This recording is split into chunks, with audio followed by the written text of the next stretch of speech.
प्रधानमंत्री नरेंद्र मोदी ने 2014 के शुरुआत में ही चाय पे चर्चा की थी और एक चाय बेचने वाला प्रधानमंत्री बना था। आज परेश रावल हमारे साथ है, चाय की चुस्की लगा रहे हैं, लेकिन इस बार वो अपना नामांकन दाखिल नहीं करने वाले हैं। कह रहे हैं कि राजनीति से रिटायरमेंट ले रहे हैं। आप बताइए सर, राजनीति से रिटायरमेंट लेने की जरूरत क्यों महसूस हुई? एक्टिव पॉलिटिक्स के अंदर मुझे रास नहीं आई, एक्टिव पॉलिटिक्स, उसकी वजह से तो मैं राजनीति से रिटायरमेंट नहीं ले रहा हूँ, एक्टिव पॉलिटिक्स से रिटायरमेंट ले रहा हूँ। मतलब राजनीति में रहेंगे? राजनीति में भी एक बार आप जिस पार्टी को सपोर्ट करते हो उसको तो दिलो दिमाग से हमेशा सपोर्ट करते ही रहेंगे। और इतने सारे कार्यकर्ता हैं जिन्होंने अपना खून पसीना बहाकर हमें वहाँ तक पहुँचाया था, उनका जो उपकार जो है उसको तो हम कैसे भूल सकते हैं। परेश भाई, 2014 से 2019 5 साल में कितना बदलाव लगता है? बदलाव तो बहुत ही पॉजिटिव है बदलाव, और जो ये जो पॉजिटिविटी जो है बदलाव की, वो आपको बिल्कुल रिजल्ट में सीधी रिफ्लेक्ट होने वाली है, वो नजर आएगी आपको।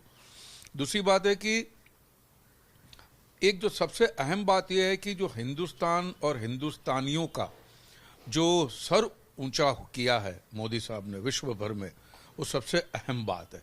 आज कहीं भी जाते हैं हिंदुस्तानी तो बिल्कुल ऐसा उस नज़र से देखा जाता है, इज्जत वाली नज़र से देखा जाता है। ये नहीं कि किसी को थर्ड वर्ल्ड के कंट्री आ गए हैं या कोई सांप सपेरों के देश वाले आ गए हैं। तो ये जो हमको गरिमा दी है मोदी साहब ने, ये सबसे बड़ी उपलब्धि है मैं समझता हूँ। और जो हमने बालाकोट में किया या उरी में किया, तो हमें लगता है हमारा सीना भी चौड़ा होता है कि यहाँ हम कर सकते हैं, जवाब दे सकते हैं। एक कॉन्फिडेंस है, आज बीच में जो कॉन्फिडेंस हिल गया था हमारा। सर, राष्ट्रवाद हिंदूवाद की क्यों बातें हो रही है? विकास की बात क्यों नहीं हो रही है? विकास के मुद्दे, डेवलपमेंट की मुद्दे क्यों नहीं आ रहे हैं चुनाव में? मैंने जब से मोदी जी को जाना है, सुना है, वो बार बार मैं दो इलेक्शन में यहाँ भी आया था, विधानसभा के इलेक्शन कैंपेनिंग के लिए। हर बार मैंने 2002 हो, 2007 हो, 2012 हो, फिर 2014 का, तो मैंने हमेशा यही सुना है कि विकास के मुद्दे पे ही बात करना चाहिए। और बीजेपी वाले तो विकास के मुद्दे पे ही बात करते हैं, लेकिन अगर आप कोई राष्ट्रवाद के बारे में बात करेगा तो उनको भी जवाब देना तो हो जाता है ज़रूरी। इसलिए हम राष्ट्रवाद की बात करते हैं। हमारी नज़र में सिर्फ विकास ही विकास है।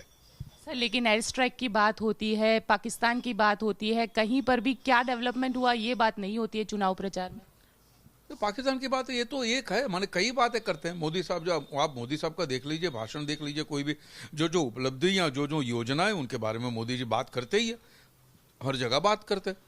तो पाकिस्तान के बारे में भी बात करनी पड़ेगी ना, क्योंकि जो हमारा विपक्ष है जो पाकिस्तान की गोद में बैठ गया है, तो उनके बारे में बात तो करनी पड़ेगी ना। सर, कांग्रेस ये कह रहा है कि अगर वो सत्ता में आया तो 72,000 रुपए देंगे, क्या लगता है आपको?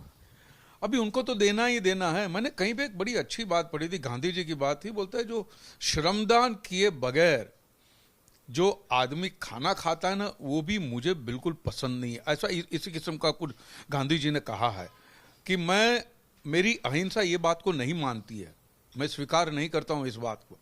श्रमदान किए बगैर कोई मुफ्त का खाना खा रहे, ये भी मुझे पसंद नहीं है।